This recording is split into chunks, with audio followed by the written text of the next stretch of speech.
Assalamualaikum, saya Nurbiani akan membentangkan tentang faktor perubahan dan perkembangan demokrasi di Malaysia.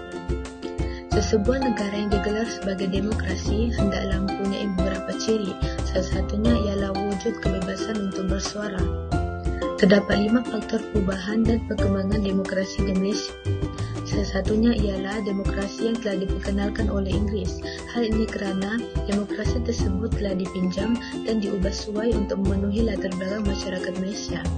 Hal ini juga sebagai sistem untuk membentuk pemufakatan longgar di samping dapat mengekalkan status quo.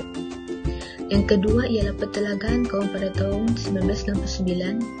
Salah satunya ialah layanan berat sebelah oleh tentera Jepun. Selain itu ialah pertelingkahan parti politik. Pertelagaan kaum tersebut telah menyebabkan masyarakat pra-merdeka tidak lagi kerjasama dalam politik. Hal ini kerana Tun Abdul Razak telah menggunakan dasar ekonomi baru untuk mencapai matlamat politik. Seterusnya ialah perkembangan ekonomi. Perkembangan ekonomi telah menyebabkan perluasan peluang untuk pendidikan, lebih terdedah kepada maklumat dan membantu untuk membentuk budaya masyarakat industri. Hal ini kerana masyarakat di kawasan bandar lebih membentuk satu hubungan sosial yang dapat berkongsi taraf hidup dan cita rasa sempurna. Faktor seterusnya ialah krisis kewangan pada tahun 1997. Proses pendemokrasian di Malaysia agak berbeza dengan Barat. Hal ini kerana Barat menggunakan hasil daripada perkembangan ekonomi menjadi proses pendemokrasian. Isu pemecatan Datuk Isri Anwar Ibrahim telah menyatukan semua kaum di Malaysia, menerusi gerakan reformasi yang mendukung isu-isu sejagat yang bersifat universal. Faktor yang kelima ialah pembangunan politik. Sistem politik pada dahulunya ialah autokratik dan dipindah kepada demokratik. Terdapat beberapa syarat pendemokrasian. Salah satunya ialah keterbukaan politik serta kestabilan dan keberkesanan elit pemerintah. Kesimpulannya, jelaslah bahawa faktor-faktor tersebut telah menjadi penyebab perubahan dan perkembangan demokrasi di Malaysia dan telah menjadi faktor kemajuan keamanan dan keadilan. Saya Muhammad Nizam Firdaus bin Abdullah, nombor kad metrik BA 20160870 akan membentangkan kaedah atau amalan demokrasi di Malaysia. Antara kaedah atau amalan demokrasi di Malaysia yang pertama adalah rancangan pembangunan dasar ekonomi baharu, pilihan raya kabinet persekutuan, demokrasi berparlimen iaitu raja berperlembagaan dan pengusulan rukun negara yang berpunca dari peristiwa 13 Mei. Menurut Simon Vaught, demokrasi sosial bukan sahaja menjamin hak sivil, politik dan budaya seseorang, tetapi pada masa yang sama juga menjamin hak sosioekonomi setiap manusia. Malaysia berusaha untuk membangunkan ekonomi negara dengan melibatkan semua kaum melalui rancangan pembangunan 5 tahun yang berasaskan kepada dasar ekonomi baharu dengan menitikberatkan sektor pertanian dan memberi keseimbangan kepada semua kaum melalui 3 dasar iaitu dasar pensyarikatan, penswastaan dan peningkatan daya pengeluaran negara, dasar pertanian negara dan dasar pembangunan nasional. Rancangan ini dibangunkan oleh Malaysia bagi memenuhi keperluan ekonomi moden yang berteraskan perindustrian. Bagi merealisasikan amalan demokrasi di Malaysia, satu kabinet yang meliputi semua negeri di Malaysia dibina untuk dijadikan sebagai pentadbir kerajaan.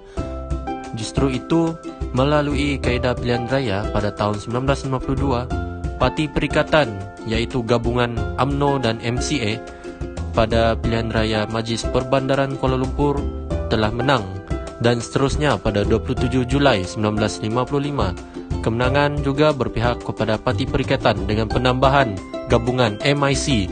Jumlah kerusi menang 51 daripada 52 kerusi. Malaysia menggunakan sistem demokrasi berparlimen yang berada di bawah pentadbiran Raja Berperlembagaan. Sistem ini adalah bermodal kepada sistem Parlimen British iaitu sistem Westminster. Satu kriteria sistem demokrasi berparlimen ini adalah dengan cara pembahagian kuasa yang dikenali sebagai doktrin pengasihan kuasa.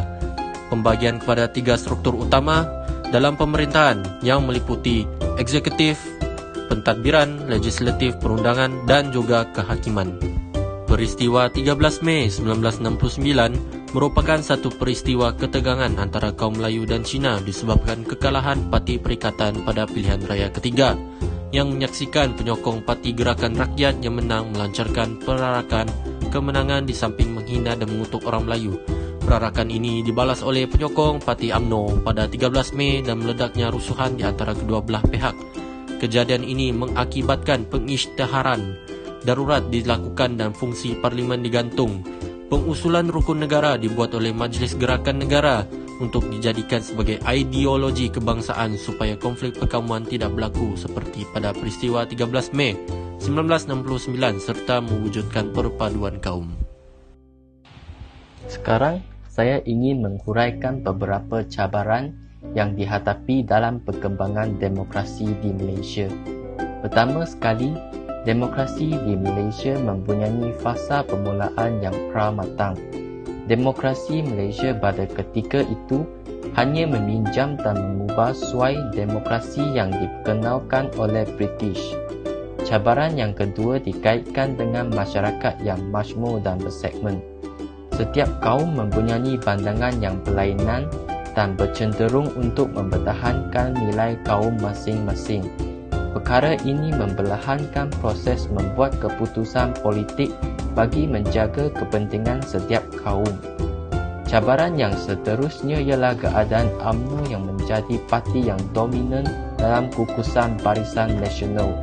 Kebanyakan keputusan politik adalah bergantung kepada Presiden UMNO yang sebagai Ketua Barisan Nasional. Selain itu, elemen kontrol dalam demokrasi Malaysia juga menjadi satu cabaran. Elemen kontrol ini ditonjolkan dalam perkenalan akta-akta yang bersifat kekang terhadap kebebasan bersuara rakyat. Cabaran demokrasi Malaysia yang kelima datang daripada perbuatan kerajaan yang mengawal unsur-unsur mempengaruhi rakyat seperti kebebasan akhbar dan media. Di samping itu, minat generasi muda terhadap demokrasi yang semakin menurun juga menjadi cabaran yang besar dalam demokrasi Malaysia. Dalam kebelakangan ini, cabaran demokrasi baru telah muncul, iaitu pengantian pucuk pemimpin negara yang berlaku secara ketara. Kesimpulannya, cabaran-cabaran ini perlu diatasi supaya Malaysia mempunyai keadaan demokrasi yang lebih lengkap dan matang. Pengamalan sistem demokrasi di Malaysia memberi kesan positif dan juga negatif. Antara kesan positif pengamalan sistem demokrasi di Malaysia, yang pertama, melahirkan rakyat yang tidak berbelah bagi kepada pemimpin. Yang kedua, kecekapan sistem pentadbiran. Dan yang ketiga, kestabilan ekonomi. Kesan positif daripada pengamalan sistem demokrasi di Malaysia, yang pertama, melahirkan rakyat yang tidak berbelah bagi kepada pemimpin. Sistem demokrasi di Malaysia memberi peluang kepada rakyat untuk memilih pemimpin yang berkebolehan dan berkualiti. Sebagai contoh, melalui pilihan raya. Seterusnya, kecekapan sistem pentadbiran yang membolehkan pembangunan masyarakat terus terbina, seperti kemudahan-kemudahan yang diberikan kepada rakyat, termasuklah kemudahan pengangkutan, pendidikan, dan lain-lain. Di samping itu, kestabilan ekonomi, di mana kestabilan ekonomi Malaysia terus meningkat naik. Keadaan ini menyebabkan ramai pelabur-pelabur asing ingin menjalinkan hubungan perdagangan dengan Malaysia. Kesan negatif daripada pengamalan sistem demokrasi di Malaysia pula, yang pertama, menggalakkan dua aliran pemikiran yang berbeza. Yang kedua, perebutan kuasa antara ahli-ahli politik. Dan yang ketiga, media menjadi berpekuat. Bagi kesan negatif pula, yang pertama, menggalakkan dua aliran pemikiran yang berbeza. Terdapat dua aliran pemikiran yang berbeza, yaitu pembangkang dan kerajaan.